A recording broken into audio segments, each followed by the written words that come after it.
Secretário de Estado de Comunicação Social, SECOM, Espírito Loro Dias Jiménez, participa da reunião ASEAN Minister Responsible for Information, AMRI, para sanulu recente e a bandar Sri Begawan, Brunei Darussalam, durante Loronen, Hawiya Loron Hato, Loronsia, Fulan Maio. E a reunião reafirma a importância de promover a comunicação da Association of Southeast Asian Nations, ASEAN, e a nível resiliente e não centralizado.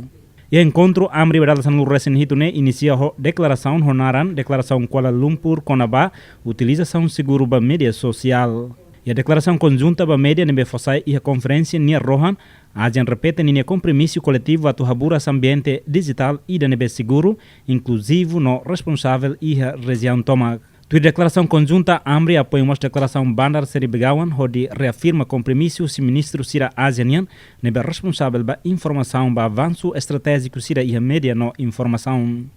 Foi em conferência, ministro de Informação ASEAN, secretário de Estado de Comunicação Social, Espírito Loro Dias Jiménez, transmite presidente da República, José Ramos Horta, no primeiro-ministro, que era Sanana Guzmão, no cumprimento, no agradecimento, a Sultan Brunei, Sultan Haji Hassan al-Bolkiah Mujahidin Wadula, e a residência, relaciona ao Brunei, no apoio, a Timor-Leste, na adesão da ASEAN. Sultan Haji Hassan al-Bolkiah Mujahidin Wadula, Hanesan Sultan Badalaronu, resensia Husi Brunei, no hala onaknar desde tinan rihunatusia nenulu resin hitu, Sultan Hazal Bolkiah mos hala oknar undar primeiro-ministro Bruneian desde independência nação nian e hatinan rihunidatusia walunulu resin hat.